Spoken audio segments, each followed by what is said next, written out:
Hello, and welcome to the 400th episode of Rocket Fuel, your daily update of everything that's happening in the Rocket Pool and the Ethereum ecosystems. My name is Wack. Today is May 20th, and we have some amazing, incredible, phenomenal breaking news of the spot Ethereum ETF. And we also are going to talk about the RPL ratio. We're going to be talking about Justin Drake working as an advisor for EigenLayer, and we're going to be talking about a whole bunch of spot Ethereum ETF stuff. So let's get started. 10, 9, ignition sequence start, 6. Okay, so Anthony Sassano said study May 23rd, and we were all doubters, and we were all like waning in our belief, and none of us really trusted it anymore. Or there were a few holdouts like Nate Grassi and Eric Connor, and of course Anthony Sassano as well. But most people had started to say that the spot Ethereum ETF wasn't happening. Last week and the week before, there were some rumblings that the political winds changing in Washington with the Democrats might mean that they will push through the spot Ethereum ETF. And here we have Eric Balkunas with some updates today. So he's saying, James Seyfarth and I are increasing our odds for a spot Ether ETF approval from up to 75% from 25%. Hearing chatter this afternoon that the SEC could be doing a 180 on this, which is an increasingly political issue. So now everyone is scrambling. Like us, everyone else assumed they'd be denied. See Nate's tweet below, or probably an order of events. Again, we're capping at 75% until we see more, for example, filing updates. So here, this is Nate's tweet, but this was actually planning on speaking about this later in the episode, which we will still talk about later in the episode. But this is breaking news, so we're just going to put this in the front and then we'll come back to it later. So here James Seyfarth says, never going to hear the end of this from the .eth people in my replies if this turns out to be true, but it's what we're hearing from multiple sources. We should see a bunch of filings over the coming days if we're correct. Now, what does this mean? This means that I think they've started hearing from a few different sources that the SEC is saying, let's do this. Let's get your filings ready. Let's get everything done in the next 3 days. You guys are going to be working 24-hour days. You're going to be putting everything on the line and getting those filings ready for us to approve it on Thursday. Of course, Thursday is the 23rd. Now, what's going to happen with this is that excuse me. What's going to happen with this is that they'll be told to get everything ready, and then all of the applicants will be approved, just the same as it was with Bitcoin. Now, I think that it's more likely than 75% that Eric Balkunas is saying, and the reason why I'm saying that is because they want to give themselves some wiggle room. I think that the fact that they've heard it from multiple sources already, and tomorrow, I think it will be all but confirmed when we get BlackRock and others submitting their amendments and fixing their paperwork. It most likely will be tomorrow. Maybe it'll be as late as Wednesday. But I think that this is now a done deal. I think this is the most incredible news, partially because people just didn't believe it was going to happen, partly because this was completely rejected at like the technical analysis or fundamental analysis, like these bullshit price predicting people. They were all pricing in the fact that it wasn't going to happen. You know, ETH BTC ratios are low, cycle low. ETH price is stagnating. Everyone was hating on ETH. It was just a recipe for a huge trend reversal. Now, the fact that all these people were hating on ETH means that there were a whole lot of short positions. And if we have a look at this chart on Binance that you can see here, in the last like 20 minutes, there has been pretty nice candle. It's not the most amazing candle ever. I'll admit that. And I think that's partly because there is still that small element of doubt, and that will be there until we get those new filings from like BlackRock and ARK and all of the other, these big issuers, these big applicants. But ETH went from 3,400, 3,145 all the way through to 3,416. 3,400 right now. But if you have a look at the ETH BTC ratio, on that we've moved a little bit, but not that much. And I think that once the approval happens, so we went from 0.045 up to 0.093. So a good 10% increase there. No, sorry, 5% increase there. I thought that's a 10% increase. Maybe it was higher earlier in the day yesterday. But yeah, that has moved. Oh no, actually now it's a bit come down a bit 4.8 now, so that's why it's not 10% increase. But that is actually like a really nice move for ETH. But I think that this could be the factor here of a huge pump. Like the fact that people that are positioned, they're all in short positions. They have doubted Ethereum recently. I think there's a whole lot of shorts on the market, and as soon as this price moves, like I wouldn't be surprised at all if we are up to new all-time highs within the next couple of days. And you know, that's quite a bold statement, but that is what the catalyst is set up for right now. This is truly incredible, like absolutely incredible news. So let's see what happens for the rest of the day today and tomorrow, as we get some more news coming in, and maybe as late as Wednesday. You know, of course, there's still a chance that this could not work out, but the fact that the political winds are changing and the Democrats are realizing just how bad a position they're in, they can't alienate a single voter, and the crypto voters now they're trying to get them back on side, and this is a pretty nice way to do it. Last week there was some talk about potentially like helping ETH into the TradFi ecosystem, while at the same time kind of hampering it and like restricting it in the DeFi system, and that's why those Wells notices out for like Uniswap and others. And the fact of the matter is that you know still could be a reality. So that's definitely something to keep an eye on in the next couple of days. But this is a really exciting time and a really exciting period, and I am totally here for it. So yeah, it's amazing news. Okay, let's get actually to today's episode then. So here we have news of my 400th episode. So today is the 400th episode, which is actually really nice to be able to say that, you know, this is the day where the ETF news really changed with the 400th episode. It's a nice milestone. So, you know, on Friday's episode, I put out 399, and then Pat and a whole bunch of other people were kind of congratulating me and saying great stuff and being like really kind. So thank you everyone who was sending warm wishes. But yeah, 400 episodes has taken me just under 2 years. In August it'll be 2 years. So there's still another few months to go until it's 2 years. But you know, this is Rocket Fuel is just starting. I want to make it better and better product going forwards, and more and more applicable for you all. So I'll keep making Rocket Fuel episodes as long as you all keep watching them, and as long as people in the Rocket Pool community think they're useful. So yeah, thank you everyone. Okay, so last night we actually got the ratio was not looking good, and you know so this is the RPL ETH ratio. We're talking about Rocket Pool news now. So the ratio actually hit a cycle low where it went down to you know, below 0.006, and the sentiment in trading was quite bearish, of course, as it was. And then as the evening went on, it went down even further, and it went down to 0.00592. I actually bought some more RPL myself yesterday. Of course, that's not financial advice. I don't expect you guys to copy trade me or anything like that. If anything, like, I wouldn't be surprised if you all think I'm a bit crazy. But yeah, I swapped some of my ETH into RPL yesterday, and that the reason why I thought that was because, you know, as the bull market gets going, RPL will improve. This was the cheapest RPL I'm ever buying in terms of ETH price, and I'm loading up. With the ETF news that's coming today, we've actually had a little bit of a shift in the RPL price. So it actually has gone down a little bit, and it went down here, look, to 0.005906.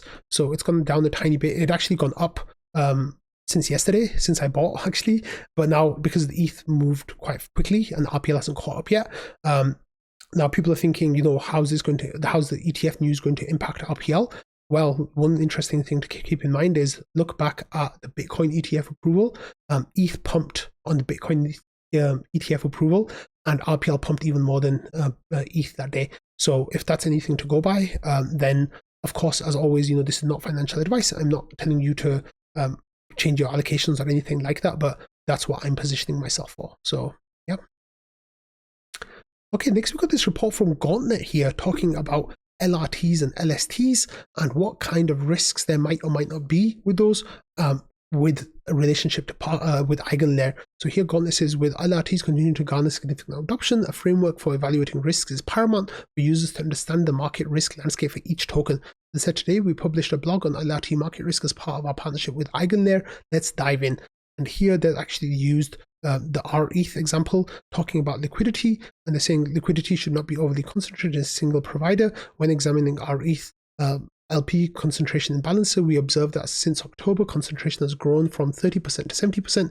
Ideally, the largest LP should be able to exit and handle ADV without depegging.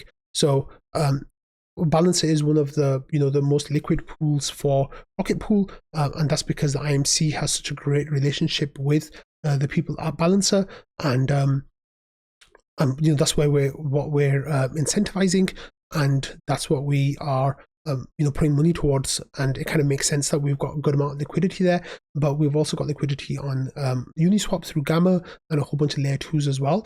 But anyway, if you want to read this report, they actually mention RETH a couple of times. So here they said, the frameworks that they're looking at to evaluate are external liquidity, withdrawals and the withdrawal queue, LRT volatility, and DeFi risk. So here they mentioned RETH a few times. This is the visual below, shows how Balancer Rocket Pool RETH liquidity concentration for the top 3 LPs has shifted over time. Over the last 2 years, the 3 largest LPs have generally made up 30 to 70% liquidity, with a few spikes to 90%. Concentration of the top 3 liquidity providers has increased since July 2023, growing to 70% today. This means that as of today, the 3 largest providers for RETH and Balancer make up 70% of the total liquidity. They said RETH was not chosen because of its influence on EigenLayer as a collateral asset, but rather to provide an example of LP concentration that is not biased towards a single LRT.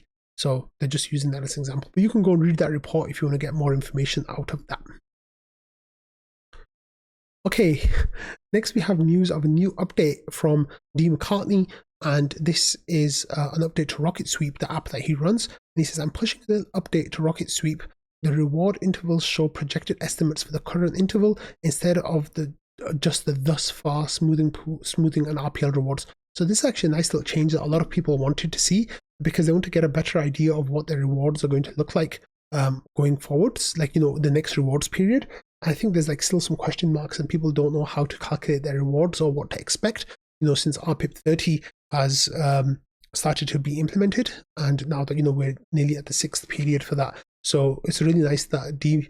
McCartney here has made the effort to fill that information for the Rocket Pool users, and that's really cool of him, so thank you so much. Okay, next we got some drama in the Rocket Pool land. So I'm going to cover it briefly. You guys can go and follow the links and read more information about it if you want. But I'm just letting you know that there's drama that's happened. But here Noshua says, there was some talk about RPL price and how that's impacting things. As the RPL price goes lower, there's less money to go to grants, there's less money to go to incentives, and the team also got paid in RPL recently, with the vote that went through a few months ago. And there was some discussion about whether they should have been paid in RPL or whether they should have been paid in a stablecoin. Well, Nosho here kind of brought that up. He says, this is what they meant with them managing their cash flows perfectly well. Insist on getting funded in RPL instead of dollars, despite having costs in dollars, and then just cut costs on security when gambling doesn't work out. Now, Ramana here was referring to some changes to the Immunify bounty and the way that's set up. I didn't understand the full details. I asked the question, but people didn't answer me. But that's because things kind of got a little bit crazy, overnight. Dave, who is the founder of Rocket Pool and CEO, I think, I'm not sure of his exact title. I know he's the founder of Rocket Pool, and I know that Langas is the general manager now, which is kind of the CEO. But anyway, Dave, he says, this is pure FUD in reply to the post that Nosho made a few days ago. Please see the rules of this channel, mate. You've been around for absolutely long enough to know far better. This is your last warning.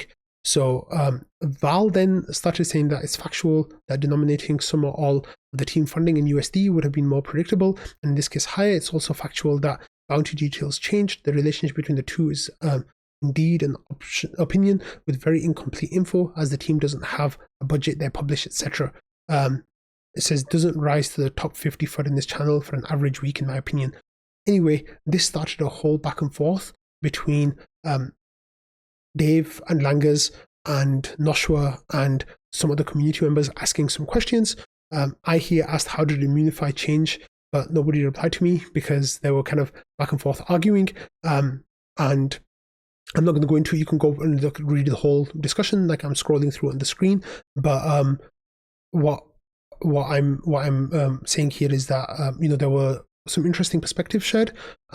And I'm just going to share Jasper's perspective here. I'm going to actually read it out. So this was this morning after Jasper went back and caught up with what had happened overnight. So he says, Dave and Langers, referring to the Rocket Pool team members, he says, that was a very disappointing read. Please don't do that. It sends really weird messages when you only show up to insult Noshua for a very benign comment from days ago. I'm quite annoyed for Noshua. I would have sent this in a DM, but you didn't give Noshua that courtesy. Last time Dave sent a message in trading was essentially also to complain about Noshua. Terrible optics and annoying for everyone else too. I can name several trolls offhand who spread far worse FUD than him recently. So I'm not going to give this too much more time, but you can go and read the comments like I said, if you're interested in reading those. So we actually just got some breaking news about the ETFs. So I'm going to go to that next before moving on. So here, Eleanor Terrett, who is the Fox Business crypto journalist, and she says that an issuer source tells me regarding the spot ETH ETF development, things are evolving in real time. And I think that just means that things are happening. And as more and more people start saying this because they're hearing it from different sources, the news is just going to get stronger and stronger. Let me see if it made an impact on the price. This tweet, the ratio has gone up again. And let's see what he's doing. Sorry, this is like real time. ETH has gone up as well. Yeah, so it's 34.50 now. So it's just gone up by another 1.5% in the time that I said that to you all, since I showed it to you a few minutes ago. So good job, Eleanor Terrett there. That's looking really good. So and thank you, Maso, for sharing that with me while I'm recording. Okay, moving on to some staking news now, and this is about EigenLayer and about Justin Drake. So for those of you who don't know, Justin Drake is an Ethereum researcher. He's actually one of the 4 most famous members of the Ethereum Foundation after people like Vitalik, pretty much. I think Justin Drake is one of those that people recognize the most because he's on podcasts a lot. He's on, the hard fork calls and all that kind of stuff. So Justin Drake made this declaration. And before he made this declaration, there were some tweets from Kobe, who some of you might know who's a long-term crypto holder and kind of like a crypto community, like key opinion leader kind of person. But he was basically calling out some Ethereum Foundation people for getting paychecks from EigenLayer and saying how that might be a conflict of interest.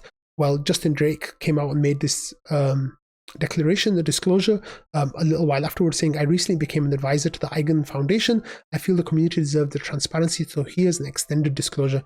He says that advisorship comes with significant Eigen token incentive, which could easily be worth more than the combined value of all my other assets, which is mostly ETH. We're talking millions of dollars of tokens vesting over 3 years. He says I pledge to re-inject all advisorship proceeds towards worthy projects within the Ethereum ecosystem, either as investments or donations.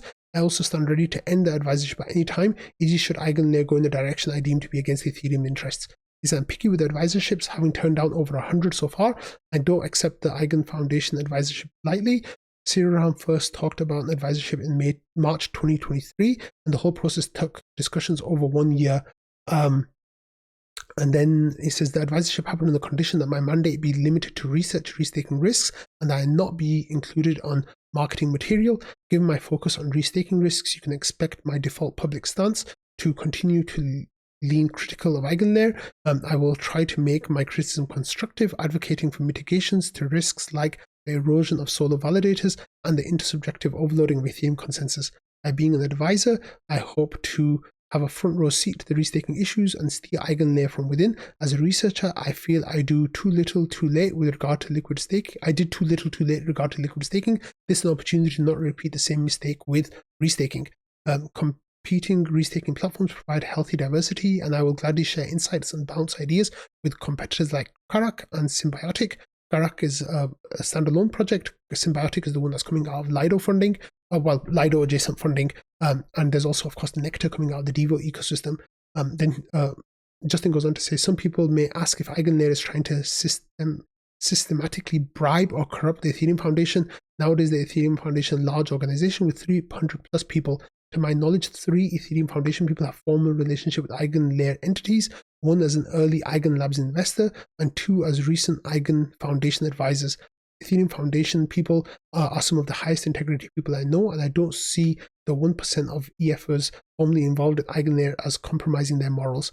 Having interacted with a bunch with Sriram, I believe he's in our space for all the good reasons. He has a razor-sharp mind and a genuine desire to build something meaningful, what he calls open, verifiable digital commons. Sriram's outstanding character was key to accepting their advisorship. And then number 10, he says, I want to highlight that I'm advising in an individual capacity. This is more than just legal detail. I live my work life first and foremost as an Ethereum researcher and not as an Ethereum researcher and not as an Ethereum Foundation researcher. I try to stay a free and independent thinker and serve the interests of Ethereum, even if it sometimes means breaking the mold of expectations that come with being an Ethereum Foundation researcher. And he goes on to say, I do acknowledge that accepting the EigenLayer EigenFoundation advisorship inevitably comes with downside risk of beyond my personal reputation. I hope the above shows that it's at least considered move, calculated risk. And he says, I shared the above disclosure with additional restaking thoughts at justin.orb.land/invocation/5.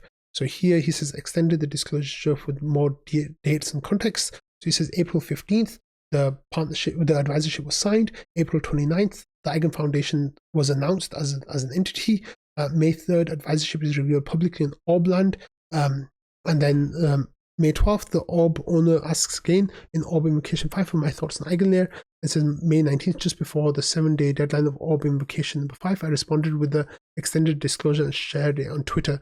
Some people are wondering if Kobe compelled me to disclose the advisorship with his spicy tweet on May 18th. A few points. The advisorship was technically public information on May 3rd, 2 weeks prior. All Orbland details are verifiable on chain. I wrote on April 17th, prior to EigenFoundation even being announced, that I was going to disclose publicly. That was always my intent, and this is largely coincidental that the May 19 Orb Invocation 5 deadline happened soon after Kobe's tweet. To make the situation more ironic, months earlier on January 24th, I personally told Kobe about my EigenLayer advisorship offer in the Telegram message. I presume that private disclosure to Kobe is what triggered his spicy tweet. So, yeah, very interesting. Anyway, different people have different opinions about this happening. Here is the Orbland screenshot where Justin says, I recently became an advisor to the EigenFoundation, non-profit closely tied to the EigenLayer project. So this was a month ago. Well, that's what it says in Orbland. So that's that information there if you are interested in reading more about that. Like I said, some people were kind of against this. Some people were supporting Justin, saying it's fine. Some people are still waiting to reserve their judgment. One person who was supportive of this was Emmanuel Wasika, and he says, another problem with Kobe's tweet is that it feels like we're saying people cannot balance financial interests and doing what's best for Ethereum the protocol. More specifically, I see it as a symptom of another prevalent idea. Researchers must never touch finance. There must continue to be Puritan build guys and academics that can never maximize their impact and make trades off in pursuit of valuable higher order goals. So he goes on and writes a whole lot more about why he thinks it's fine that Justin did what he did. So definitely read that if you're interested in that as well. Okay, next we have this a podcast which has Hasu from Flashbots, who of course is a researcher with Lido, and also we have Vasily here, who is one of the co-founders of Lido, and we have some information from them about what they're doing next. And let me tell you what they say. So there are a few interesting pieces of information if you want to listen to this podcast. It's an hour and 10 minutes. So Hasu mentioned offhand that he thinks the Lido CSM code is complete and they're starting audit soon. So that is looking like, I think we've gotten some more information about that as well. That Lido CSM, which is the community staking module, is getting closer to being a reality. Maybe we'll see within the coming months. I don't know how long their audit process is going to take. Then on restaking as well, they talk about how EigenLayer has pivoted to the Eigen token being their main collateral, since most AVS use cases are going to be intersubjective instead of requiring the LST/LRT bond, which is going to be the objective one. Most use cases will use the subjective one, which is what the Eigen token is going to be for. And the purpose for that is to reduce the load on the Ethereum consensus, but also to give value to their token in a cynical way. And then they're saying that the issues aren't likely to be broad enough, that it happens outside EigenLayer anyways, like MEV boost. Listed one example of being pre-confirmations, which only Ethereum validators can provide, could help with base rollups or even apps like Uniswap taking advantage of this and paying extra yield. So there's some interesting piece of information that I've built into that in this call. So you can give it a listen if you're interested.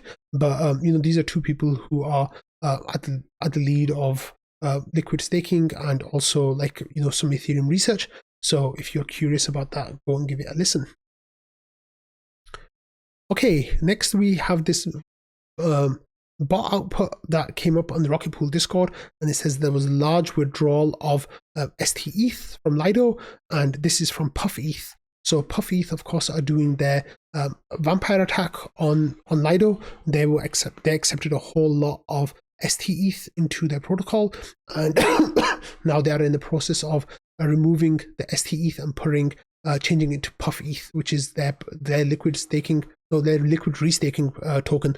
So they actually had a whole lot of ETH with Lido ETH in their protocol, and now that has started to be changed to their PuffETH. And as you can see, a few days ago, Lido's dominance was at 28.7%.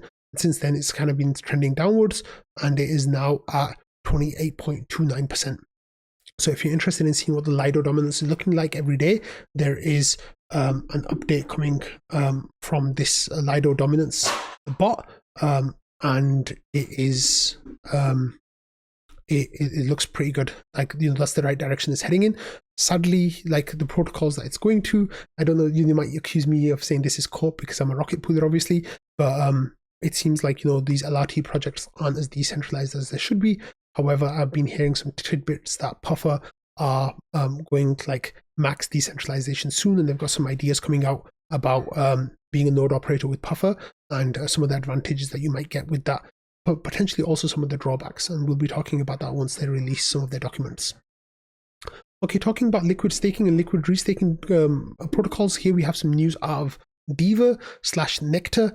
So for those of you who remember, a few weeks ago there was a vote to make the Diva token transferable because it's currently locked, kind of like the Eigen token is, and that vote failed because the vote didn't follow the correct community temp check and the community guidelines for how to get a vote through.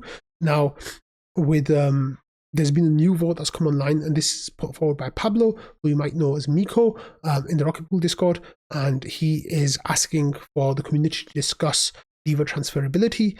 Right now, on their snapshot vote, 26% of people say yes, make it transferable, and 74% of people say no, don't make it transferable. But the fact is that there's a whole lot of drama that's happening around the Diva and Nectar protocols right now, and I'm not going to go into that drama. You can watch previous episodes where I've talked about it, but it seems like people are quite divided on this. Well, mostly are in favor of not making it transferable, but maybe we'll see if that meets the threshold to go to a vote. There's still 2 days remaining on that. Okay, next moving on to some Ethereum news, and this is actually some exciting news that I really should have moved around a little bit because the ETF news is bigger than this now, but here we have news of the OP stack. Okay, I'm sorry to interrupt you again, but we've got breaking news coming in right in. This is just amazing. I love these days so much. So here the SEC has asked exchanges to update their 19B4 filings on an accelerated basis for the spot Ether ETFs CoinDesk. So this is actually really happening right now. If we have a look at the price, a few minutes ago it was 3,450. Right now it peaked at 3,580. Let me go down to the 1 minute charts, and you can just see it just as soon as that tweet was released, it went up another $150, and it's kind of tracking. There is a whole lot going on right now. This is absolutely amazing. let's get back to the OP stack news. So the OP stack, amazing news as well, right? Like we want our layer 2s to be as good as possible. Right now, there are huge shortcomings with our layer 2s, so much so that, we asking people only to use play money on layer 2s right now. We don't need to put your whole life savings on layer 2s. That's because most of the layer 2s are still at stage 0. However, OP, SuperNet, OPNet, their space is getting ready to go to stage 1. And here Liam says, OP stack fault proof proposal for mainnet is up. Anyone can submit an output route. Anyone can challenge any output route, a guardian role in case of a major bug for now, and gets chains on Optimism to stage 1. So this is absolutely wonderful news. I'm hearing that Optimism are also working on ZK proofs and ZK, setting up ZK circuits for their proving. And it looks like they will potentially be working on that in the coming months. And hopefully they'll be getting to stage 2 pretty soon. Okay, so let's get to my original ETF news that I was going to talk about. And here Nate yesterday had a tweet out saying the SEC decision deadline this week on spot ETH ETFs. The SEC must approve both the 19B4s, the one that we just saw the news coming through that the SEC is working on those, and that's the exchange rule changes, and S1's registration statements for ETFs to launch. Technically possible for SEC to approve the 19B4s and then slow play S1s, especially given reported lack of engagement here. So this is the step this is what Anthony Sassano was actually talking about a month ago. So I'm so happy for Anthony right now. Like this is wonderful. I really wish he was here to celebrate with us. But he said about a month ago that it's possible that the approval will happen and then there'll still be the process of getting the paperwork done after the approval. And it looks like that's what might play out right now. So the 19B4s are being accelerated to push through before the 23rd. And then the S1s, it might take a few weeks for those to come through. I had a tweet here from Eric Balkunis. Let me see if I can find it. No, actually, I lost it. So I'm sorry about that. Yeah, I lost that tweet. I'm sorry. But let me see if I can find it because it's worth sharing with you all. No, that's too early. Sorry. No, I think the chances of me finding it are not very high right now because everything's moving so fast. Basically, it was Eric Balkunis. Let me see if I can just find it. View quotes, I think it's right here. Denied. Let me see. Eric Balkunis was talking about it. So he says, could be weeks and months. Oh yeah, here it is. So they said, quick note, Eric Balkunis and I increased our orders to 75% for spot Ethereum ETF approvals, but that's for the 19B4 May 23rd deadline, VanEck deadline. So we need S1 approvals. It could be weeks to months before we see S1 approvals and thus a live ETF.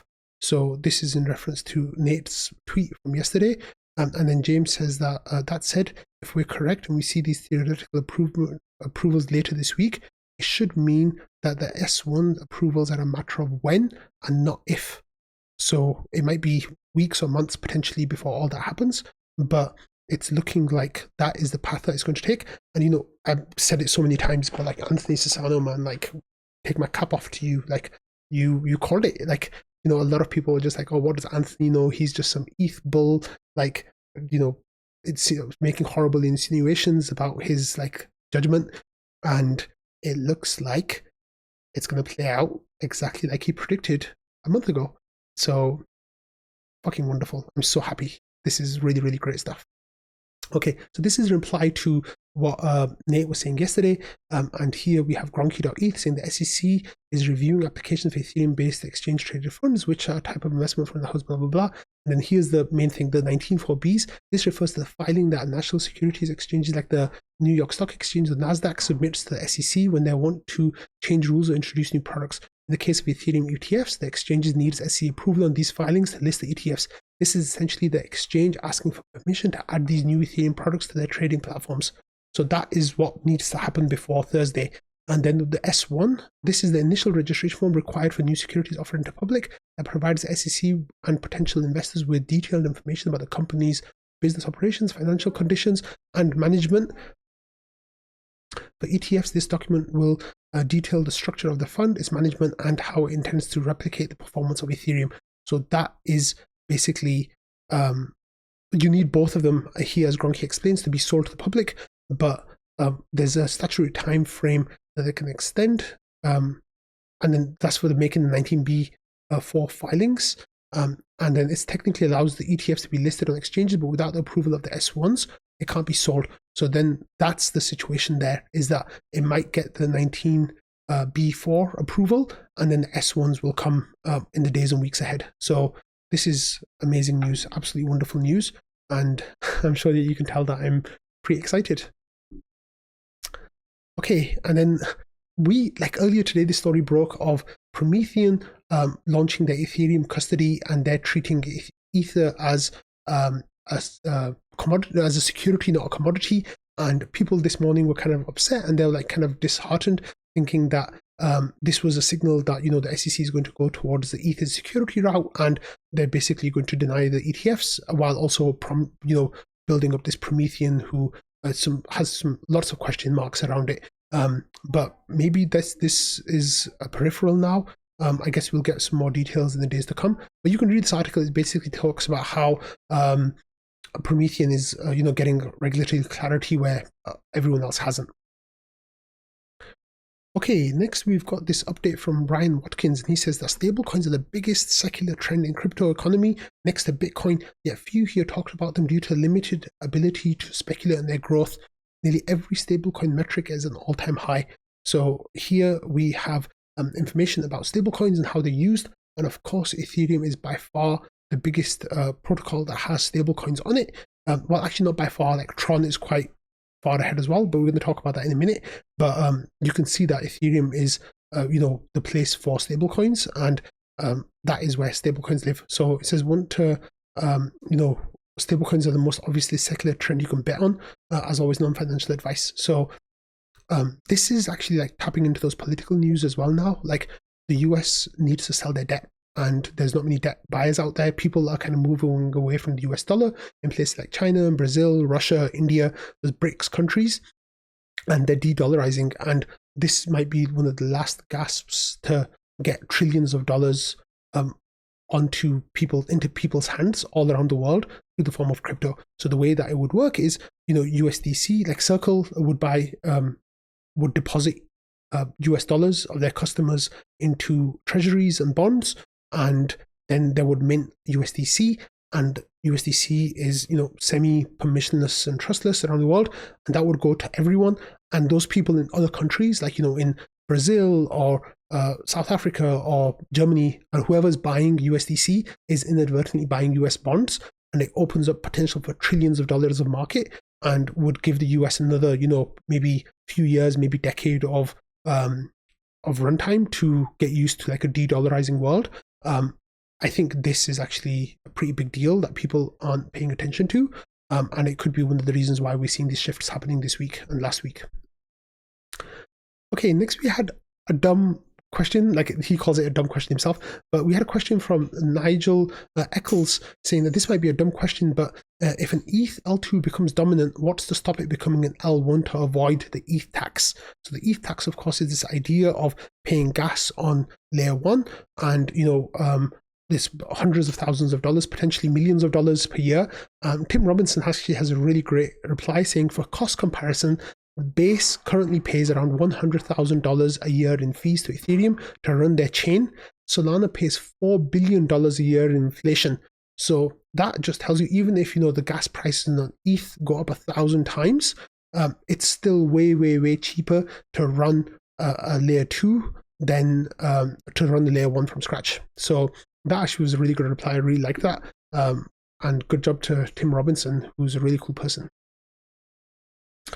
Okay, and talking about layer 2s here, Georgios has a thread about rollups, layer 1s, and interoperability. And he says rollups scale better than fast L1s because they can have smaller replication factor than L1s. So he says that leads to less redundancy. And he says it's easy to expect that when there's a few extremely fast rollups, an X rollup interoperability won't be the main issue.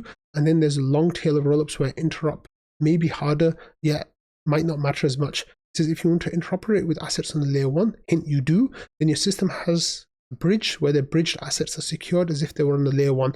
And it says that despite less redundancy, you achieve sensitivity resistance same as layer 1 using a slow path. The fast path fails.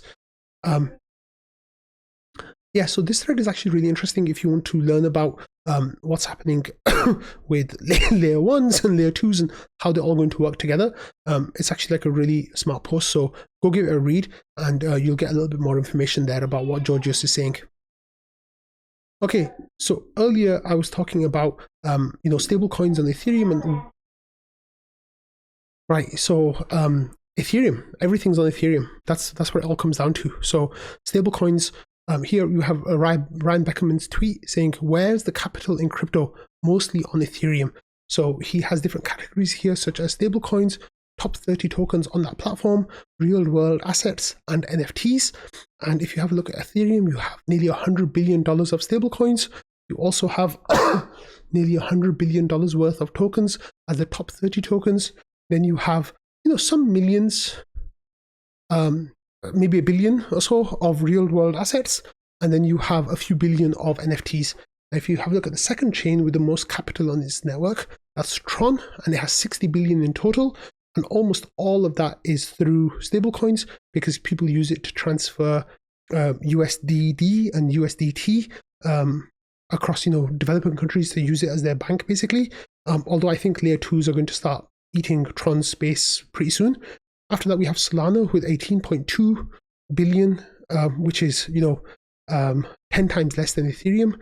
And they've got a tiny bit of stablecoins, and most of that is their top 30 tokens, a lot of which are meme coins. And then Avalanche is nearly 100 times less than Ethereum, and Near is almost 400 times less than Ethereum. So, Ethereum is the place to go, and that is, the place where almost all the value is being settled in crypto, over $200 billion worth of it there. Okay, we've got some exciting news today from Eric. And Eric said that after a 2-year hiatus, Anthony Sassano and Eric are rebooting their Into the Ether podcast starting June 4th.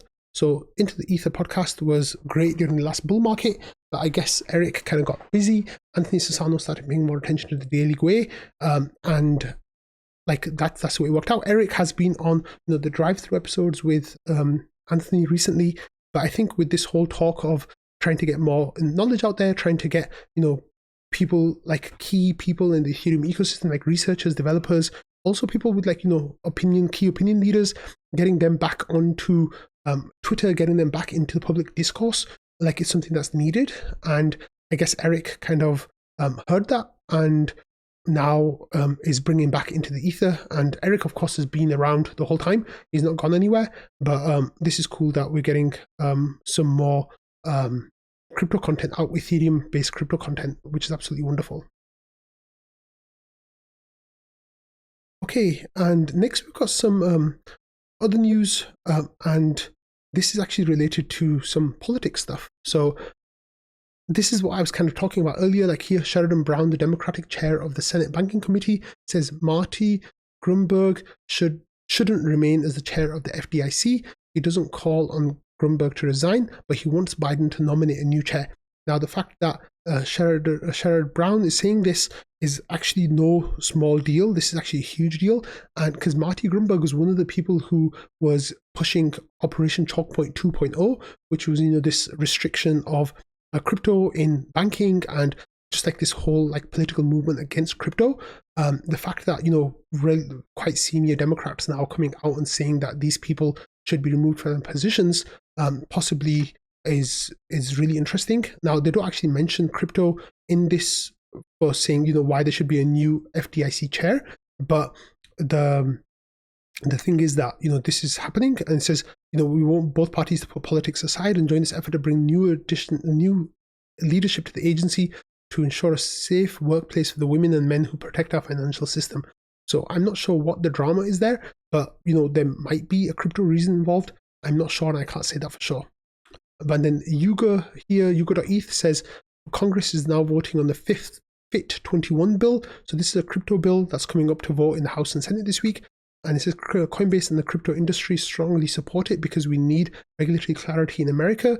And it says stand with crypto and let your representative know that you support FIT21. And you can go to the Stand with Crypto website to get contact details for your senators, for your Congress person, and all their information that you can, and the script as well, basically, of what you should say to them when you call them to put pressure on them about this.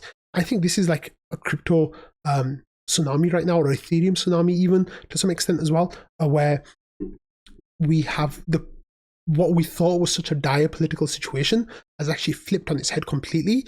When Biden came out and said that he was going to veto the SAB 121 rule, that was pretty much the low of regulatory FUD in crypto. Maybe, potentially, hopefully, that's what we'll see. When he came out and said that, what the response was that Donald Trump said, "I support crypto now." And by Donald Trump saying, "I support crypto," and loads of people on social media saying, "We will now vote Republican because our livelihood depends on it," for better or worse, I'm not taking a political stance here, but that, I think, lit a fire under the behinds of established Democrats, and they saw that the crypto army is actually quite a big entity, and it's not one to mess with. Coinbase say up to 50 million Americans hold crypto. Even if 10% of them voted with that interest in mind, that's potentially 5 million voters, and the whole election can swing, in key swing states on a few 100,000 votes potentially. So I think that the Democrats have really realized here that this is going to cost them the election, and they're changing tack very quickly. Biden hasn't so far vetoed the SAB 121 rule. Now we're getting this push happening on FIT21. We're getting potentially, hopefully, pretty sure now that the ETH spot ETF is going to be approved. And I think all of these things together will then, next week or the week after be presented as, hey, the Democrats are the party in support of crypto. We love crypto. We want innovation to come to America. We want more stable coins to happen, blah, blah, blah.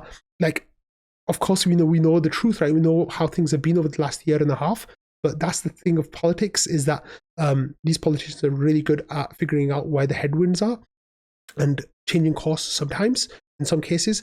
And it looks like the stage is set now for a complete reversal for Democrats. And I'm extremely happy about this, because I've been saying for a long time that I don't want crypto to be a partisan issue in the US. I want it to be a bipartisan issue. I want there to be support from both parties for crypto. And I'm okay with there being people on both sides disliking it. I'm okay with people on both sides liking it.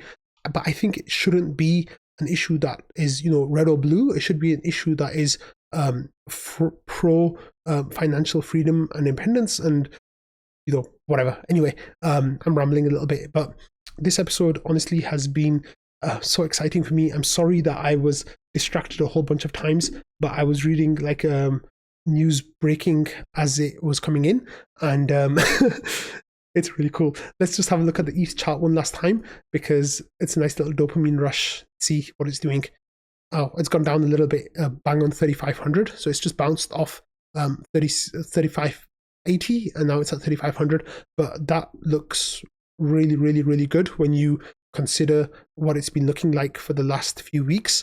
I just want to have one quick last look at the ETH BTC ratio. Let's see what's going on there. ETH BTC ratio is pumped now. It's at a 0.051. So it's gone up, a very nice amount from this local low. And hopefully this is, sign of a reversal. I think that there's going to be some really, really great fireworks in the days to come if this is approved. And I am more hopeful than ever before now that it is going to be approved this week. So thank you all for watching, listening, and being part of the Rocket Fuel community. I hope you all had a lovely weekend, and I'm certain that you all are going to have the most amazing start to this week. And I think this is going to be one of those really memorable weeks in crypto, especially in Ethereum. I'm here for it. I'll see you guys tomorrow, hopefully with some even better news. And I hope you all have a lovely day. And yeah, see you then. Bye.